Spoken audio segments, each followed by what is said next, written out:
Ya Allah. Terus bagaimana hubungan dengan anak saya yang sekolah di pesantren, Pak? Ini mau nanya Kita sudah bersuci atau berwudu, Terima kasih, kemudian Bapak. bersentuhan dengan wudunya batal.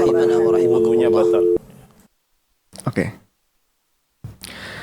Bismillah. Assalamualaikum warahmatullahi wabarakatuh. Alhamdulillahi assalatu wassalamu ala rasulillah wa ala alihi wa sahbihi ajma'in, amma ba'd. Allahumma salli ala Muhammad wa ala ali Muhammad kama sallaita ala Ibrahim wa ala ali Ibrahim innaka Hamidum Majid. Alhamdulillahirabbil alamin. Segala puji bagi Allah. Di kesempatan kali ini senang sekali rasanya bisa kembali menyapa Anda dalam acara live interaktif Fatwa TV mengenal akhlak Rasulullah Sallallahu Alaihi Wasallam, tentunya bersama guru kita Al-Ustadz Dr. Sofyan bin Fuad Baswedan. Baik, dan alhamdulillah saat ini Ustadz telah terhubung bersama kita di studio Fatwa TV Jakarta. Kita sapa dulu. Assalamualaikum Ustadz. Waalaikumsalam warahmatullahi wabarakatuh. Masya Allah. Gimana kabarnya ini Ustadz? Alhamdulillah. Alhamdulillah. Antum kaifalukum? Alhamdulillah, nasihat banget nih Ustadz. Alhamdulillah. Alhamdulillah. Barakallahu fiik. Baik Ustadz, barakallahu fikum Ustadz sudah mau menyempatkan waktunya untuk bisa bergabung pada live kita saat ini Ustadz. Baik. Alhamdulillah. Pemirsa dan pendengar Fatwa TV sekalian, dimanapun Anda berada, seperti biasa, selama kurang lebih 1 jam ke depan, kita akan bersama-sama belajar, mendulang faedah, dan juga tentunya membacakan pertanyaan-pertanyaan, dan kita akan dengarkan bersama jawaban dari Ustadz, yang mana pertanyaan nanti akan pemirsa sekalian sampaikan baik melalui meja redaksi kami di dewanfatwa.com, atau bisa juga melalui line telepon kami di 021 2123 2333, atau bisa juga melalui layanan telepon WhatsApp di 0821 7000 6087. Dan kita juga menyapa rekan-rekan kami yang ada di RTVC dan juga seluruh pendengar radio yang ikut mendengarkan relay program kita saat ini. Di antaranya ada Radio Binbas Jogja, Radio Sahabat Tegal, Radio MDFM Probolinggo, Radio Amuba Pangkal Pinang, Radio Sago FM Sumatera Barat, Radio Gema FM Bontang, Radio Al-Hikmah Banyuwangi, Radio Albina FM Bekasi, Radio Tua FM Riau, dan Radio Dai Tengaran. Masya Allah.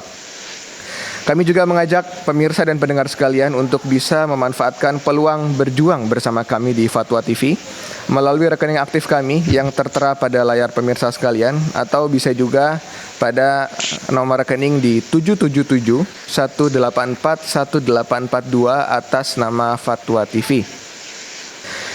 Baik pemirsa dan pendengar sekalian dimanapun Anda berada, sebelum kita mulai membacakan pertanyaan-pertanyaan yang masuk, alangkah baiknya mari kita dengarkan dulu nasihat dari Ustadz yang insya Allah akan sangat bermanfaat bagi kita semua. Untuk itu kepada Ustadz guru kita, Ustadz Dr. Sofyan Baswedan, kami persilahkan Ustadz.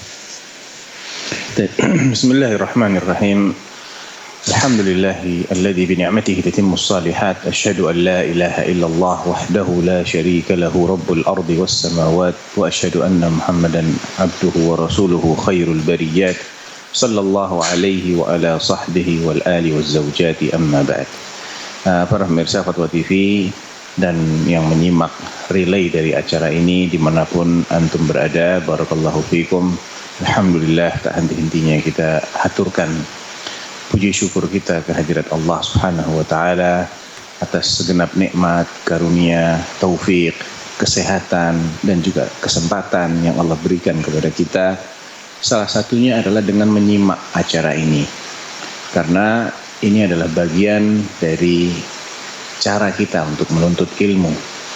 Dan Nabi sallallahu alaihi wasallam mengatakan, "Man salaka tariqan yaltamisu fihi ilman, sahhalallahu lahu bihi tariqan ilal jannah."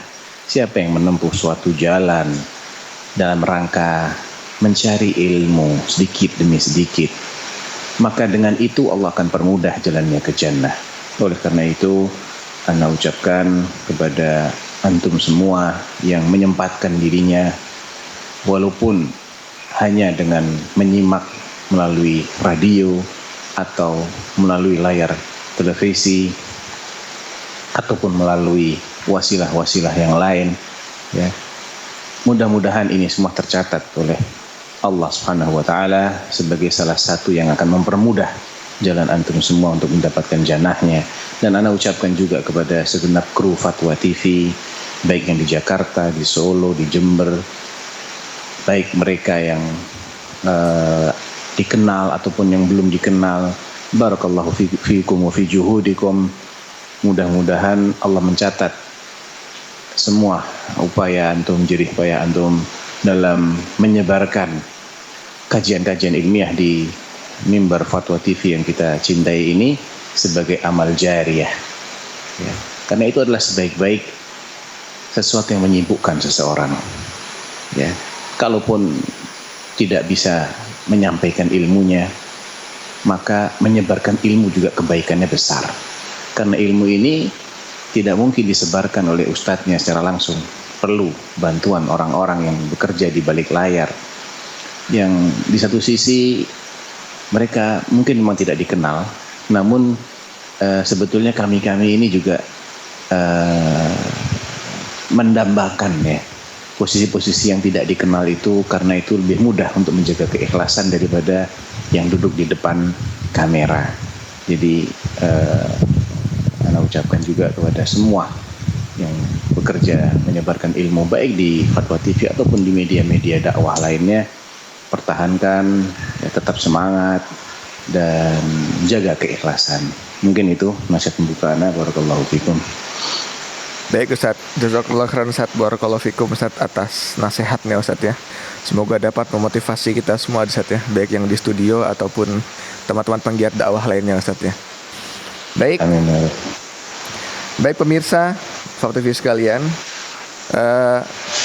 kita mulai ya untuk membacakan pertanyaan pertama nih Ustaz dari Bapak Tubagus. Baik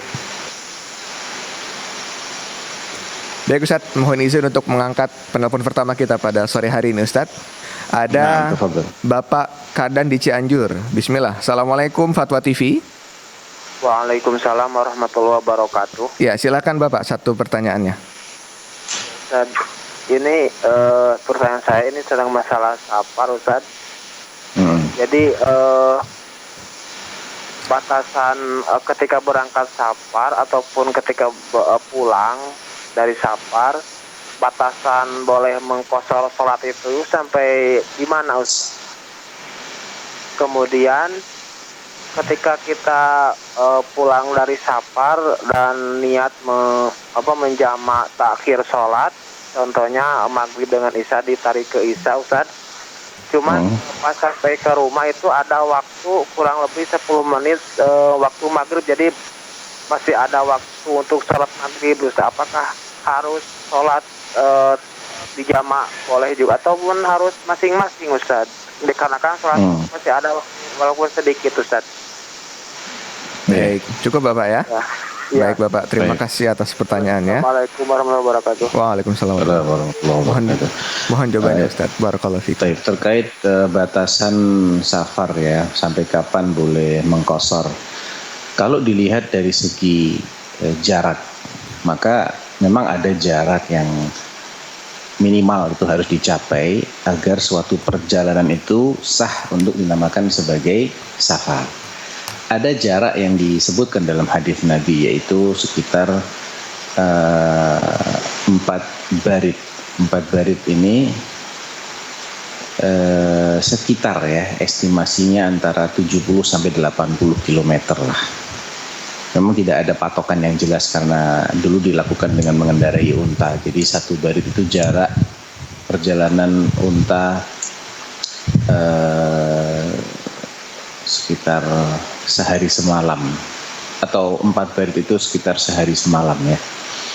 Jadi dari segi jarak kira-kira kalau masuk 70-an kilometer, kurang sedikit juga nggak apa-apa, 65 itu insya Allah sudah masuk kategori jarak safar, asalkan tempat yang dituju namanya sudah berbeda dengan tempat tinggal kita, kabupatennya sudah beda atau kota madianya sudah beda. Jadi jangan hanya melihat pada jarak saja, tapi juga lihat apakah dia itu masih dianggap satu kota satu kabupaten atau sudah beda? Karena ada beberapa kabupaten itu ada yang memanjang, ya seperti Indramayu misalnya. Boleh jadi itu dari ujung ke ujung lebih dari 70, tapi Anda masih di Indramayu, belum keluar dari kabupaten, sehingga belum bisa dikatakan sebagai safar. Jadi perhatikan dua hal ini. Yang kedua, kapan seseorang boleh mengambil rukhsahnya safar? Kalau jarak minimal yang dia akan tempuh itu sudah masuk kategori jarak safar dan sudah sah dinamakan sebagai safar, kapan dia boleh memulai mengqashar misalnya? Atau kalau sedang puasa dia boleh tidak puasa, itu kapan? Jawabnya adalah ba'da mufaraqatil bunyan, kata para ulama kita. Setelah dia itu memisahkan dirinya dari area rumah-rumah tempat kotanya dia. Jadi batas terakhir kota misalnya di mana, karena boleh jadi orang yang tinggal di Jawa itu sambung menyambung ya. Sepanjang Pantura itu hampir tidak ada daerah yang kosong gitu ya. Kalau di tol masih kelihatan, tapi kalau di area pemukiman maka rumah itu sambung menyambung. Kalau memang seperti itu, ya setelah dia berpisah dari batas kota, paling tidak setelah dia berpisah dari batas kotanya atau batas kabupatennya. Namun jika dia tinggal di daerah yang memiliki pemukiman, kemudian melewatin daerah kosong, maka setelah dia keluar dari rumah-rumah pemukiman di kota itu, berarti dia sudah benar-benar safar. Karena safar itu diambil dari kata al-isfar. Isfar itu artinya zuhur, menampakkan dirinya. Seseorang yang tinggal di sebuah area, dia tidak dikatakan menampakkan dirinya kecuali kalau dia memisahkan dirinya dari area itu kan. Oleh karena itu, perhatikan dua hal ini. Setelah itu terrealisasi, ketika Anda berangkat, Anda sudah berpisah dari batas kota, dari rumah-rumah kota Anda, sudah pindah ke daerah yang kosong misalnya, ya, sawah-sawah atau kebun-kebun atau hutan. Silahkan Anda mulai mengambil rukhsah safar. Sampai kapan? Jawabnya adalah, ini memang ada khilaf ya di kalangan para ulama dan banyak sekali pendapat di sini. Pendapat yang paling panjang itu mengatakan, pendapatnya Ibnu Abbas adalah 19 hari. Namun jumhur ulama mengatakan kalau niatnya 4 hari atau lebih, 4 hari, 5 hari, 6 hari dan seterusnya, tanpa menghitung hari kedatangan dia dari safar dan tanpa menghitung hari kepulangan dia. Artinya bersihnya itu 4 hari atau lebih, maka dia sudah tidak lagi berstatus sebagai musafir. Misal Bapak meniatkan untuk safar dari Solo ke Jogja misalnya, berangkatnya hari Kamis. Kapan akan pulang ke Solo lagi? Misalnya pulangnya hari Senin. Berarti ada Jumat, Sabtu, Ahad, Senin ini hari kepulangan. Hari kepulangan ini ada yang menghitung, ada yang tidak. Kalau tidak dihitung berarti dia hanya 3 hari. Hari keempatnya dia sudah pulang. Nah ini dia masih berstatus sebagai musafir. Ada rencana jelas dari awal, saya berangkatnya hari Kamis dan saya akan pulang hari Senin. Maka berarti Anda hanya tinggal selama 3 hari, nggak sampai 4 hari kan bersihnya. Maka selama itu Anda masih berstatus sebagai musafir. Namun kalau Anda meniatkan saya akan pulang hari Rabu, berarti Anda Jumat, Sabtu, Ahad, Senin, Selasa, ada 5 hari bersih. Nah, kalau dari awal sudah ada rencana seperti itu, maka sejak Anda tiba di Jogja, Anda sudah berstatus sebagai mukim. Maka tidak boleh lagi mengqashar sholat. Kalau jamak itu tidak ada masalah, karena jamak itu fleksibel. Boleh dilakukan dalam keadaan mukim, boleh dalam keadaan musafir, atau ketika ada kebutuhan untuk menjamak. Karena hujan misalnya, atau karena lelah, ya, atau karena sedang sakit, akan merepotkan kalau dia harus berwudu lagi di setiap waktu sholat, maka silahkan dia menjamak. Tapi jangan dikosor, karena nggak boleh kosor kecuali dalam kondisi safar. Nah, ketika Anda balik pulang ke daerah asal Anda, maka sebelum Anda memasuki batas kota, Anda masih berstatus sebagai musafir. Begitu Anda masuk batas kota, walaupun belum sampai rumah, terputuslah safar itu. Nah, dalilnya adalah athar dari Sayyidina Ali bin Abi Thalib radhiyallahu anhu. Beliau pernah safar bersama sahabat-sahabat beliau, dan beliau itu mukimnya di kota Kufah di Irak. Nah, ketika mereka kembali dari safarnya, tembok batasnya kota Kufah itu kelihatan oleh mata mereka. Artinya sudah dekat. Namun beliau tetap mengqashar salat. Sayyidina Ali mengqashar salatnya. Ditanya oleh para sahabatnya, kan di Kufah masih udah dekat di depan kita, kok dikosor? La hatta nadkhulaha. Ya, nggak apa-apa sampai kita masuk, baru kita nggak boleh qashar lagi. Itu yang penting ya untuk difahami. Kemudian tadi pertanyaan yang kedua tentang jamak. Jamaknya bagaimana kalau sudah nyampe rumah masih tersisa waktu maghrib? Haruskah sholat maghrib sendiri, habis itu nunggu sampai masuk isya, kemudian sholat isya? Jawabnya Anda diberi pilihan di sini. Kalau Anda merasa tidak ada keberatan sedikit pun, Anda ingin sholat di masing-masing waktu, itu lebih afdal. Namun Anda diperbolehkan untuk mengakhirkan, ya, karena barangkali lelah, ya, atau mepet waktunya dan lain sebagainya, maka diperbolehkan. Karena Nabi SAW juga pernah melakukan sholat jamak, sedangkan beliau di kota Madinah, tidak dalam keadaan ketakutan, tidak dalam keadaan sakit, ya, tanpa uzur sama sekali. Hadisnya dalam riwayat Muslim di sahabat Ibnu Abbas. Ketika ditanya kenapa Nabi kok menjamak zuhur dengan asar, kemudian menjamak maghrib dengan isya, padahal nggak lagi safar, nggak lagi apa-apa. Arada alla yuhrija ummatah. Jawabnya Ibnu Abbas, beliau ingin supaya umatnya itu tidak merasa repot. Jadi ada kelonggaran di sini.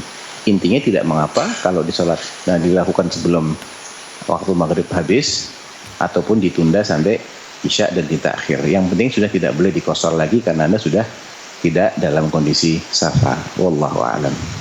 Baik Ustaz, barakallahu fikum Ustaz, jazakumullahu khairan Ustaz atas jawaban yang diberikan, semoga dapat dipahami oleh penelpon kita barusan Ustaz. Mohon izin Ustaz, ada penelpon kedua nih Ustaz dari Abu Rizal di Singkawang. Pada Abu Rizal, bismillah. Assalamualaikum Fatwa TV. Waalaikumsalam warahmatullahi wabarakatuh. Silakan Bapak, satu pertanyaannya untuk Ustaz. Barakallahu fiik Ustaz. Allah barik fiik.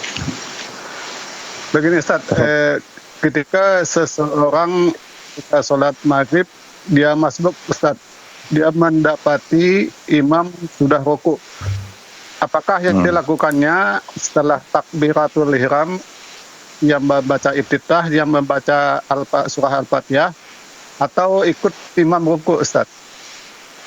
Mohon nasihatnya. Sekon jadi kelahiran. Assalamualaikum warahmatullahi wabarakatuh. Waalaikumsalam warahmatullahi wabarakatuh. Terima kasih Bapak atas pertanyaannya.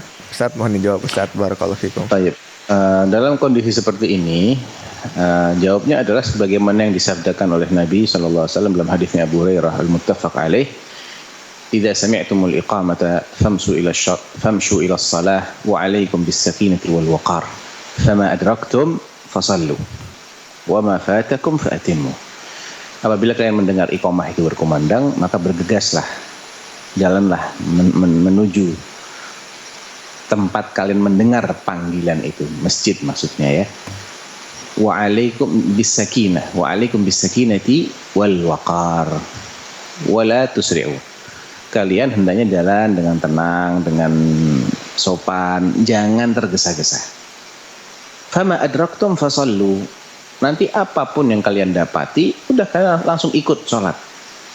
Ikuti posisi imam ketika itu. Jadi kalau kalian mendapati, artinya kalau kita mendapati imam sedang ruku, kita takbiratul ihram, kemudian langsung ruku. Dan itu nanti masih bisa mendapatkan 1 rakaat. Syaratnya ketika kita selesai mengucapkan Allahu Akbar, imam belum mulai mengucapkan Sami Allahu liman hamidah. Huruf pertama dari kata-kata sami'a itu adalah huruf sin. Ya, kita sudah selesai mengucapkan huruf terakhir dari takbir, itu huruf ra. Kemudian imamnya belum memulai mengucapkan huruf sin, belum mengucapkan sa gitu, berarti kita masih bisa dapat ruku. Ya. Tentunya ini ketika kita tidak bisa melihat gerakan imam. Karena kadang-kadang imam itu bisa dilihat oleh makmum, kadang imam itu hanya didengar suaranya. Kita nggak melihat gerakannya. Ada sebagian imam yang dia sudah bangkit dari ruku, baru dia mengucap. Artinya dia sudah tidak dalam kondisi ruku lagi, dia sudah berdiri, gitu ya. Nah, jadi yang lebih aman di sini adalah kalau kita tidak melihat gerakan imam, maka kita mengacu pada ucapan tasmi' itu. Kalau dia belum mengucapkan tasmi' dan kita sudah selesai mengucapkan takbir, kita masih dapat ruku, berarti dapat 1 rakaat. Namun ketika kita lihat imamnya sudah bangkit dari ruku, walaupun dia belum mengucapkan takbir, ya sudah, berarti kita nggak dapat ruku lagi bersama imam, maka kita qadha yang 1 rakaat itu. Jadi bukannya dia takbir kemudian dia baca doa iftitah, habis itu baca al-fatihah, nggak begitu. Kita ikuti posisinya imam, segera diikuti. Nah, Baik Ustaz, barakallahu fikum Ustaz, jazakumullahu khairan atas jawabannya Ustaz. Semoga dapat dipahami oleh penanya kita, Abu Rizal tadi ya. Baik Ustaz, kita sapa dulu penelpon kita berikutnya Ustaz. Ada hamba Allah di Jawa Barat ini. Bismillah. Assalamualaikum, Fatwa TV. Waalaikumsalam warahmatullahi. Ya, silakan Bapak, satu pertanyaannya untuk Ustaz. Assalamualaikum Ustaz. Waalaikumsalam warahmatullahi wabarakatuh. Izin bertanya Ustaz mengenai badal Ustaz. Kalau Ustaz, kalau seseorang yang sudah meninggal untuk membadalkan haji tersebut, Ustaz, apakah seseorang tersebut memungkinkan dia untuk berangkat, Ustaz? Apakah cukup kita membadalkan melalui pembimbing, Ustaz? Baiknya, Ustaz. Baik, cukup Bapak ya? Ya. Baik, terima kasih Bapak atas pertanyaannya. Assalamualaikum warahmatullahi wabarakatuh. Waalaikumsalam warahmatullahi wabarakatuh. Mohon Ustaz jawabannya Ustaz. Barakallahu fikum. Iya. Pertama perlu diketahui bahwa melakukan badal haji itu ada syaratnya ya.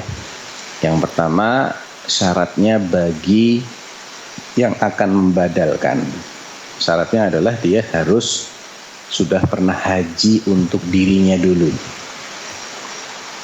tidak dalam posisi dia masih dituntut untuk melaksanakan haji. Ada kalanya orang sudah haji tapi dia ketika itu belum balik, masih kecil, diajak haji oleh orang tua. Nah ini dia kalau sudah balik dia mestinya haji lagi, sehingga kalau dia belum menuntaskan kewajiban haji untuk dirinya, dia belum bisa membadalkan orang lain.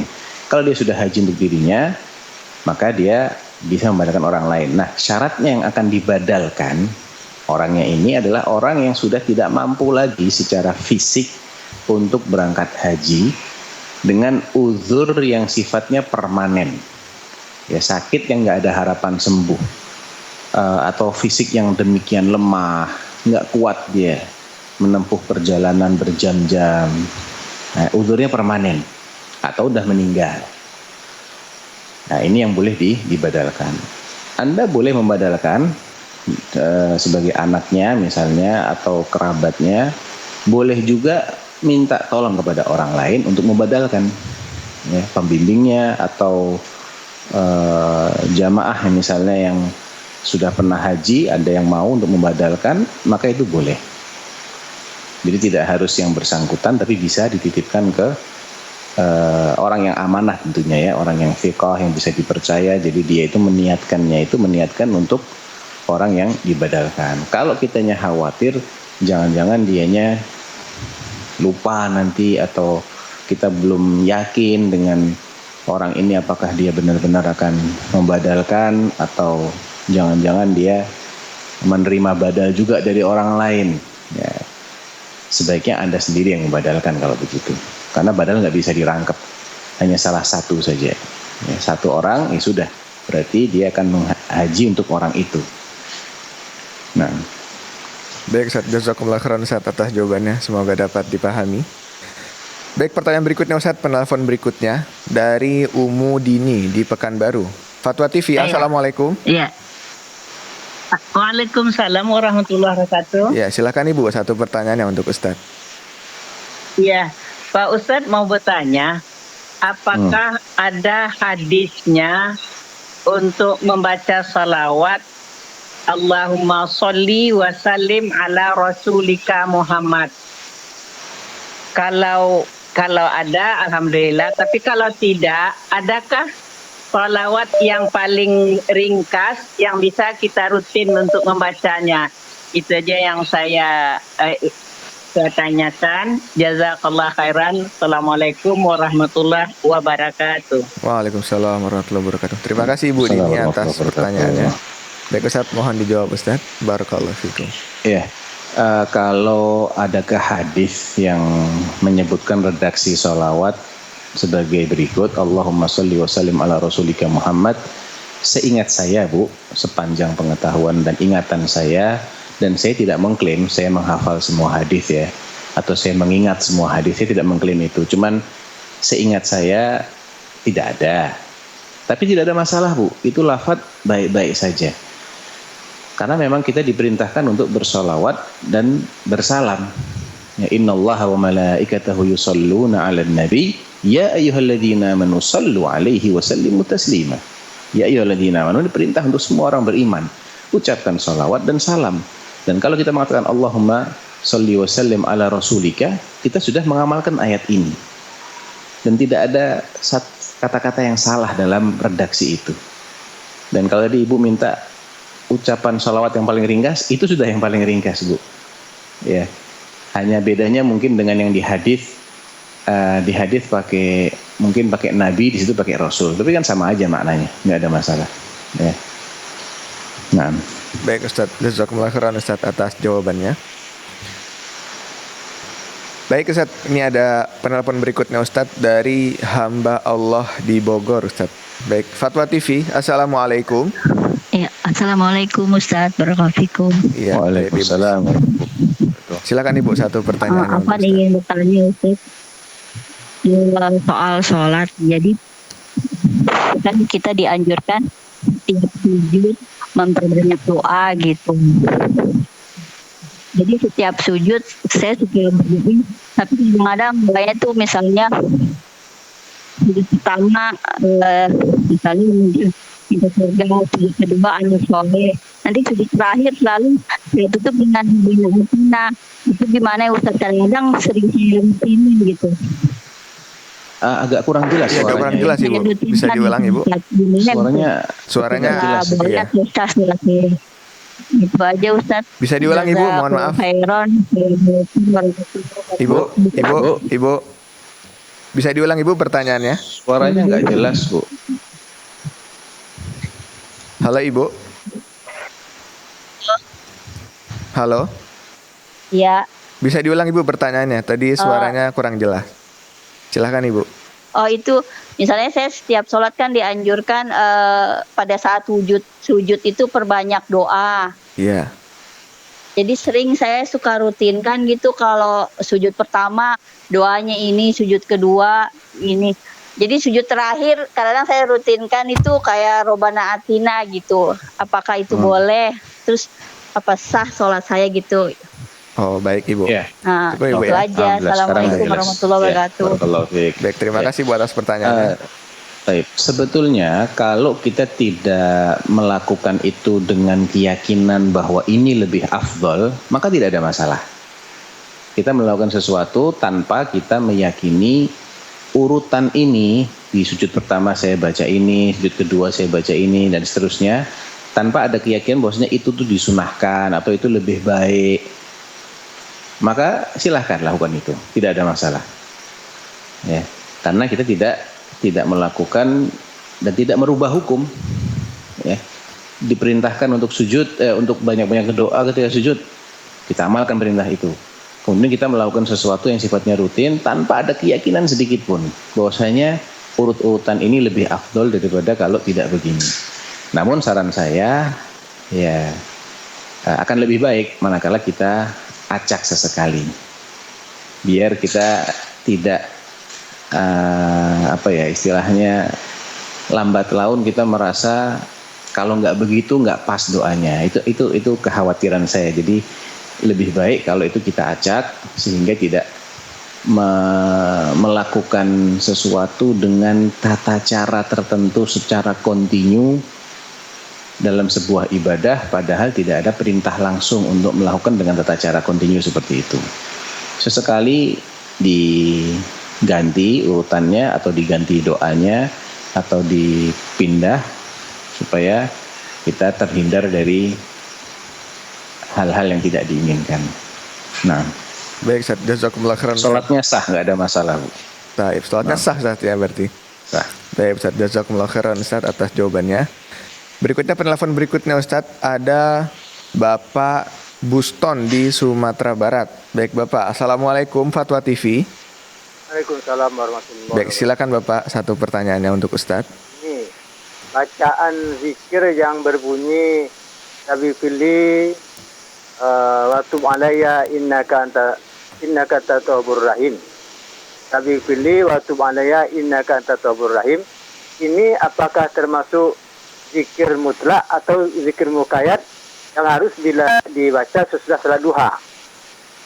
Nah, kemudian kalau dalam perjalanan kita kalau mendaki membaca Allahu Akbar, menurun baca Subhanallah. Nah, kalau kita berdiri ke duduk, boleh pula kita membaca Subhanallah, atau dari berdiri berdiri baca Allahu Akbar. Nah, bolehkah Anda dikiaskan ke situ? Terima kasih jawabannya. Ya. Baik Bapak, cukup Bapak ya. Baik, terima kasih Bapak atas pertanyaan. Terkait Rabbighfirli wa tub alayya innaka antat tawwabur rahim, saya tidak ingat dalil khusus terkait bacaan zikir ini ya Pak. Apakah dia itu zikir muqayyad?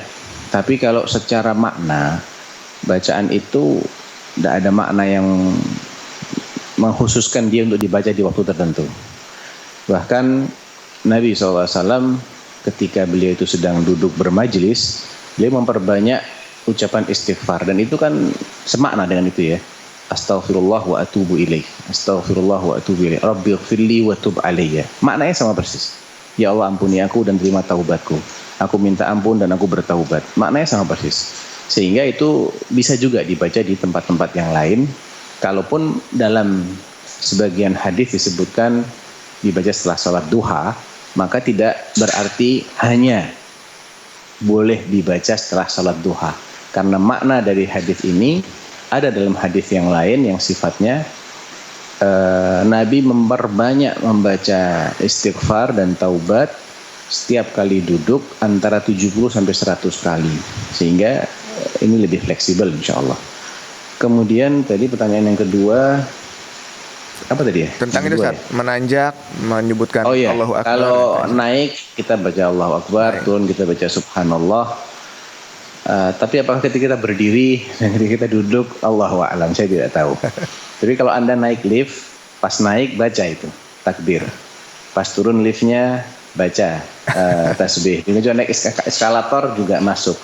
Baik.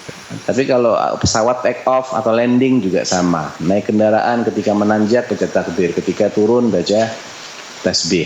Tapi kalau berdiri duduk saya tidak tahu. Allahu a'lam. Baik Ustaz, jazakumullah khairan Ustaz atas jawabannya. Berikutnya kita sapa lagi penelpon berikutnya Ustaz. Ada Ibu Nahdiah di Tangerang Selatan. Baik, Fatwa TV, Assalamualaikum. Oke. Assalamualaikum warahmatullahi wabarakatuh. Ustaz, izin bertanya. Saya pernah mengalami kehamilan yang akhirnya bayi saya meninggal di dalam kandungan saat kehamilan usia 7 bulan. Lalu saya ingin punya anak lagi. Jadi saya sering berdoa, Robli habli minas solihin, Robli habli miladungka zuriatan thayyibatan innaka sami'ud du'a. Lalu karena ya hakikatnya seorang ibu ya Ustaz ya, kepengen kayak ingin merasakan anaknya hidup gitu. Itu boleh nggak sih Ustaz saya berdoa, ya yuhyi ya yumit, bila engkau anugerahkan aku lagi anak, jangan dimatikan. Itu bagaimana hukumnya Ustaz jika seorang hamba Allah berdoa ke Allah seperti itu? Apakah doanya itu ada unsur memaksa atau diperbolehkan? Atau ada nasihat dari Ustaz bagaimana sebaiknya kalimat doa yang lebih afdol? Baik Ibu. Itu aja Ustaz. Baik, cukup Ibu ya. Terima kasih Bu atas pertanyaannya. Mohon jawabannya Ustaz. Boleh-boleh saja sih Bu, tidak ada yang jelek dalam permintaan itu. Toh itu kita juga nggak maksa Allah kok. Kita kan minta, kita nggak bisa maksa Allah. Fa inna Allah la mukriha lahu wal ya'zimil mas'alah fa inna Allah la mukriha lahu. Jadi la yaqulanna ahadukum Allahumma ighfir li in syi'ta wal ya'zimil mas'alah fa inna Allah la mukriha lahu. Nabi pernah mengatakan, jangan kalian tuh kalau minta ampun, ya Allah ampunilah aku jika engkau menghendaki. Jangan minta ampunnya yang serius, yang sungguh-sungguh. Ya Allah benar-benar ya ampuni aku ya Allah ya gitu ya Allah, aku benar-benar minta ampun, tolong ampuni aku. Mintanya yang serius sama Allah, karena Allah nggak ada yang maksa, nggak ada yang bisa maksa Allah SWT. Jadi kita kalau ingin kita punya anak, ya kita minta kepada Allah, wahai yang menghidupkan, hidupkanlah anakku, jangan engkau matikan dia. Namun tentu kita juga harus mengimani bahwa apapun keputusan Allah itu ada hikmahnya. Ini ijma'nya ahlu sunnah wal jamaah. Semua ketetapan Allah, baik yang sifatnya ketetapan kauniyah ataupun ketetapan syariah. Kauniyah itu misalnya kejadian-kejadian yang sudah ditakdirkan untuk terjadi. Walaupun itu di mata kita musibah, tetap itu ada hikmah. Atau ketetapan syar'i, hukum-hukum Allah. Siapa berbuat begini, hukumannya begini. Siapa berbuat begitu, hukumannya begitu. Di balik aturan-aturan itu pasti ada hikmah. Tidak mungkin Allah menetapkan sesuatu sia-sia. Tidak mungkin. Atau tidak mungkin Allah menetapkan sesuatu dan hanya menimbulkan dampak negatif 100%. Tidak mungkin. Jadi kita silahkan minta, ya Allah hidupkanlah anakku, ya Allah berikanlah aku keturunan yang soleh dan solehah. Ya, namun tetap kita ketika terjadi yang tidak sesuai dengan harapan kita, jangan lupa bahwasanya di balik itu ada hikmah. Ya. Nah, baik Ustaz, jazakumullah khairan Ustaz atas jawabannya. Cuman tadi doanya yang perlu dikoreksi sedikit, bukan ya yuhyi ya yumit, tapi ya man yuhyi wa yumit. Ya man yuhyi wa yumit. Sisipkan kata-kata man. Wahai dia, wahai engkau yang menghidupkan dan yang mematikan. Gitu. Baik Ustaz, jazakumullah khairan Ustaz atas tambahannya tadi Ustaz ya. Baik Ustaz, kita sapa penelpon berikutnya Ustaz. Pada sore hari ini ada Ibu Yanti di Sumatera Barat. Fatwa TV, Assalamualaikum. Waalaikumsalam warahmatullahi wabarakatuh. Ya Ibu, silahkan satu pertanyaan untuk Ustaz Ibu. Ya, Assalamualaikum Ustaz. Waalaikumsalam warahmatullahi wabarakatuh. Silakan. Mau bertanya Ustaz tentang wudu. Apakah dalam mengusap kepala harus sampai ke tengkuk atau boleh sebagiannya saja Ustaz? Baik, Jazakallah khair. Assalamualaikum warahmatullahi wabarakatuh. Waalaikumsalam warahmatullahi wabarakatuh. Terima kasih Bu atas pertanyaannya. Mohon jawabannya Ustaz. Ya, kalau menurut pendapat yang saya yakini itu lebih rajih adalah mengusap kepala ya dari tempat tumbuhnya rambut ya. Sebagaimana yang dikatakan oleh Nabi mengusap dari min bada'a bi muqaddami ra'sihi hatta dhahaba bihima ila qafah thumma raddahuma ila al-makan alladhi bada'a min.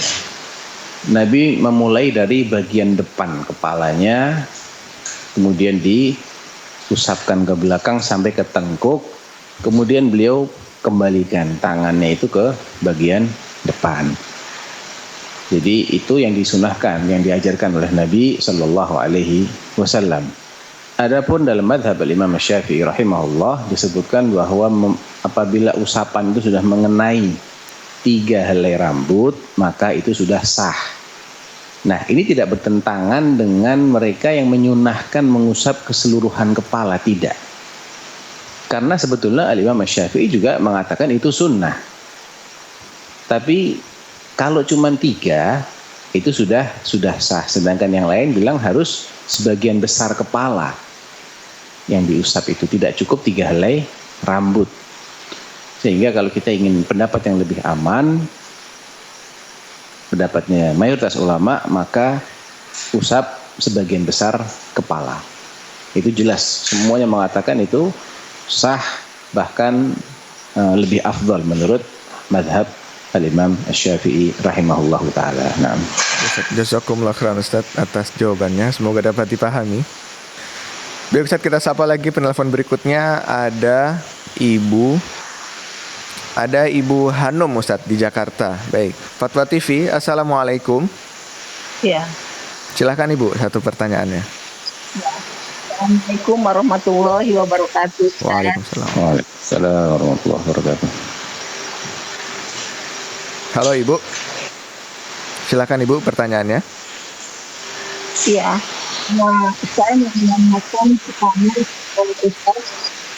Kurang kedengaran Ibu suaranya. Ibu, halo Ibu. Rob Bifili dalam bacaan surat ya. Rob Bifili. Halo Ibu, bisa mendengar suara saya? Ibu Hanum, Assalamualaikum, halo. Bisa mendengar Ya, suara halo. saya Ibu? Iya. Agak kenceng Ibu Bisa, suaranya bisa. ya. Iya, kurang kedengaran tadi. Silakan Ibu. Silakan Ibu pertanyaannya.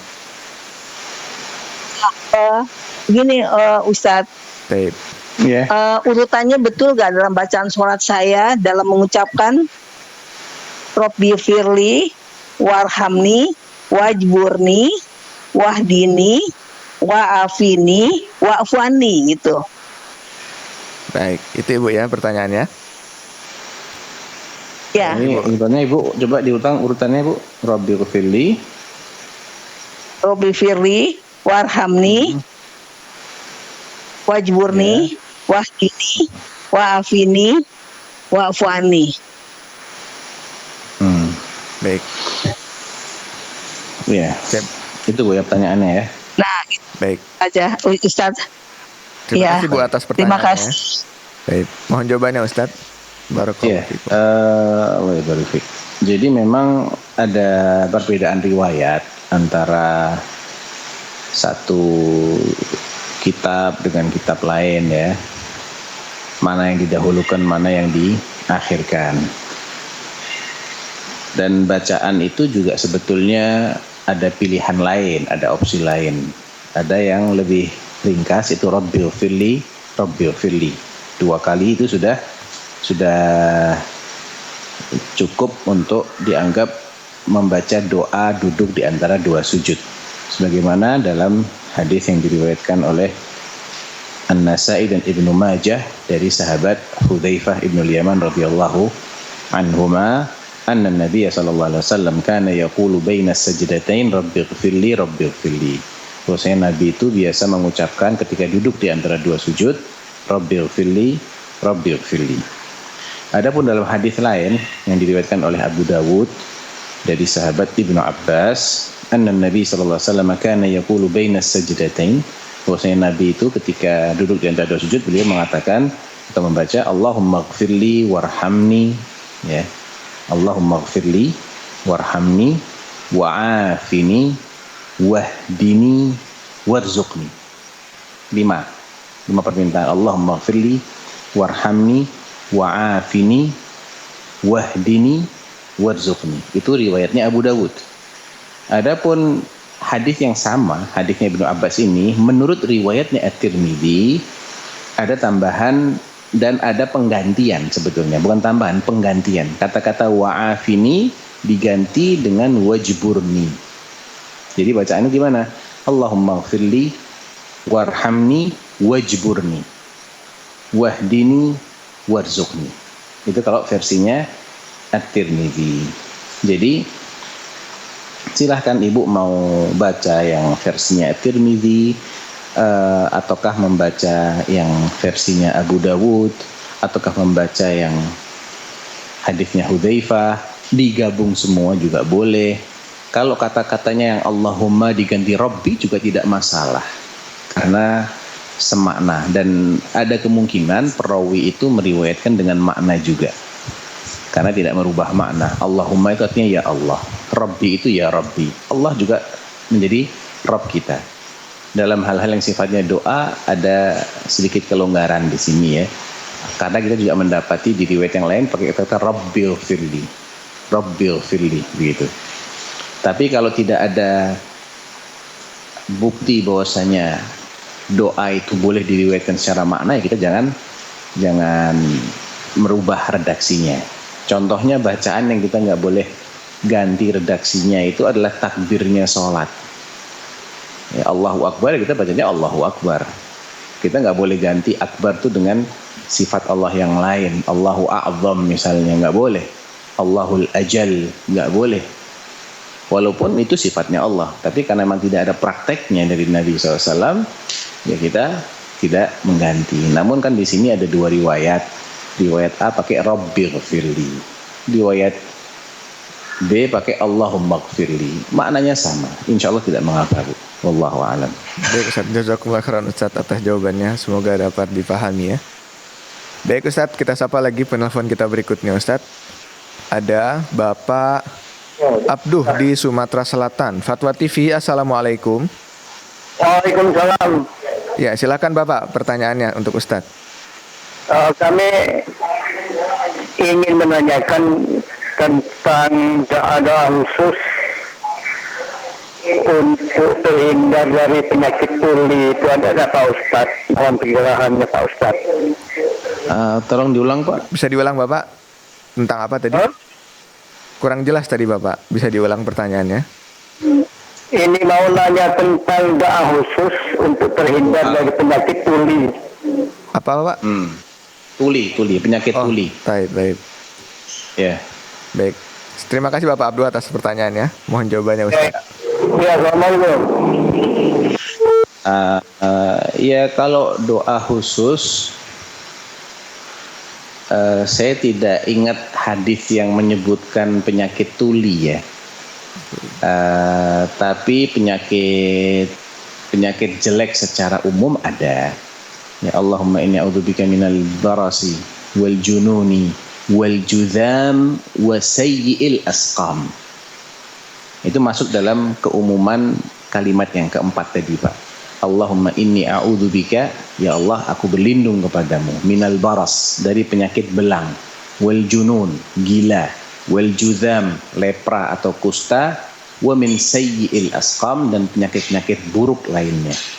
Jadi semua penyakit buruk, entah itu tuli, entah itu rabun matanya atau gatal, apapun lah, itu bisa masuk dalam keumuman kalimat yang keempat dalam doa ini ya. Allahumma inni a'udzubika minal barasi wal jununi wal judhami wa min sayyi'il asqam.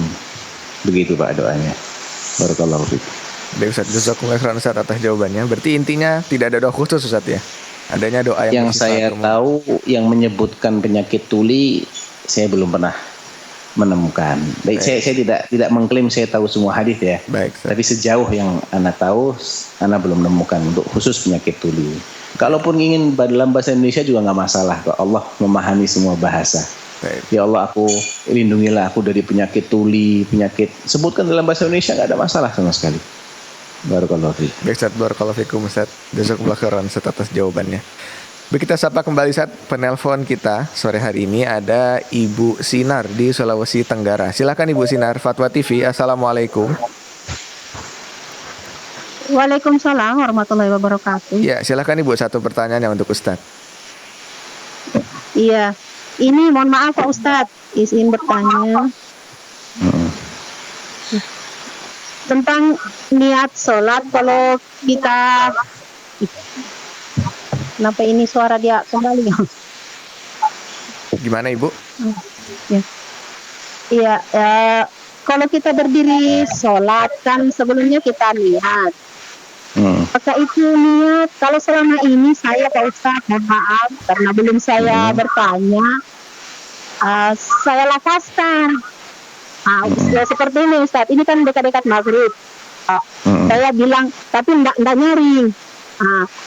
Sali farda maghribi salah sorokaatin takilal kiblat ada alillah ta'ala. Seperti itu, bukan tidak. Maksudnya saya itu Pak Ustadz bukan dalam hati. Seperti itu.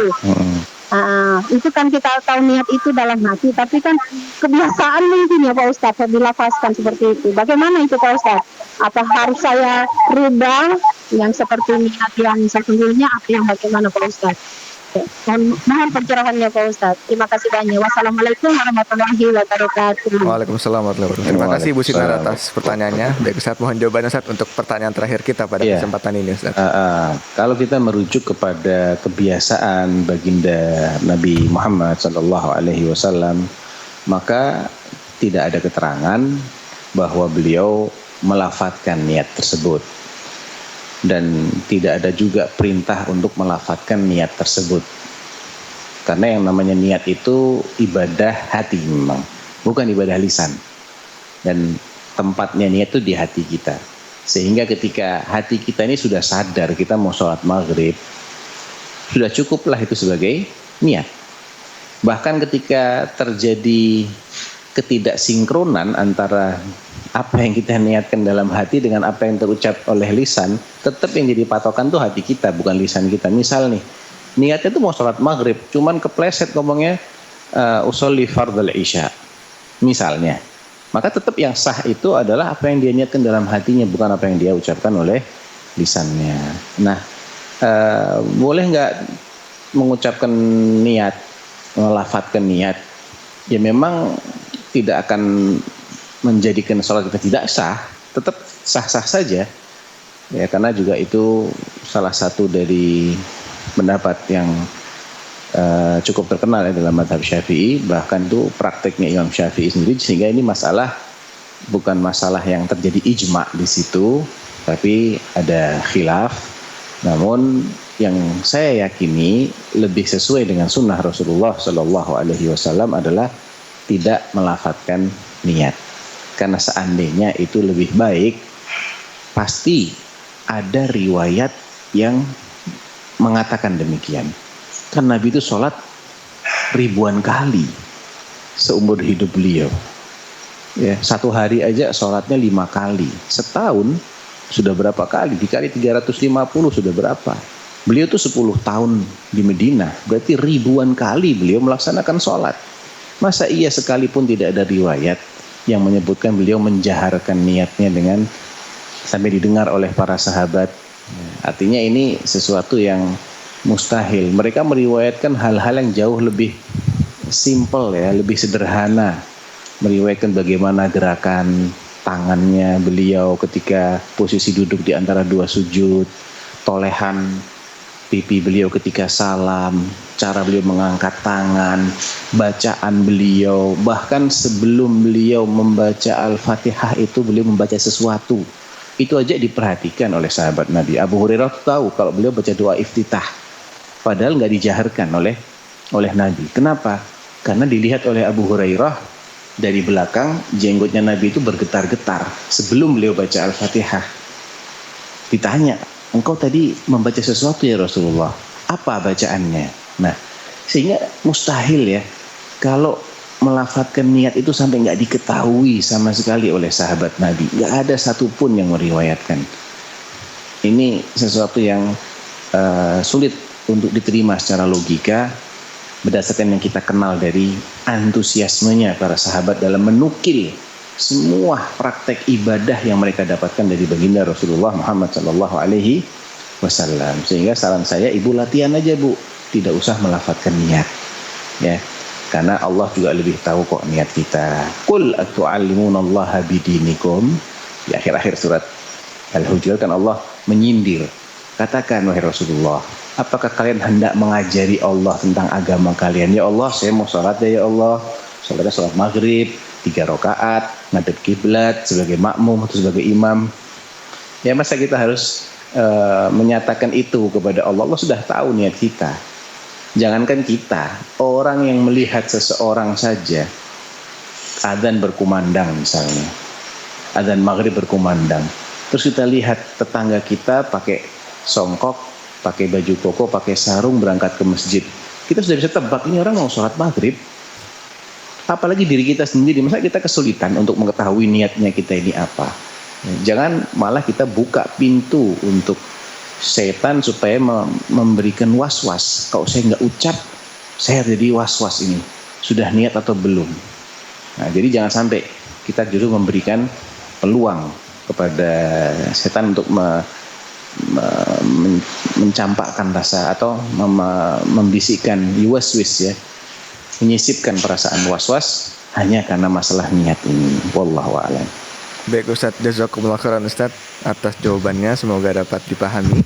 Dan itu tadi merupakan pertanyaan terakhir kita Ustaz pada perjumpaan kali ini. Kami ucapkan jazakumullahu khairan wa barakallahu fikum Ustaz. Semoga Allah berkahi ilmu dan waktu yang telah antum luangkan untuk bisa membersamai kita pada kesempatan kali ini Ustaz. Baik pemirsa Fatwa TV dan pendengar sekalian dimanapun Anda berada, berakhir sudah perjumpaan kita pada live interaktif ini, yaitu live meneladani akhlak Rasulullah SAW bersama guru kita Ustadz Dr. Sufyan Baswedan Hafizahullah Ta'ala. Dan pemirsa dan pendengar sekalian, kembali kami mengajak Anda untuk bisa berjuang bersama kami di Fatwa TV melalui rekening aktif kami yang tertera pada layar kaca Anda saat ini. Dan kami juga ucapkan terima kasih kepada pemirsa dan pendengar sekalian atas partisipasinya dalam aktif menyampaikan pertanyaan-pertanyaan pada live interaktif kita hari ini. Dan jangan lupa untuk terus saksikan program live interaktif di Fatwa TV setiap hari Senin sampai hari Jumat.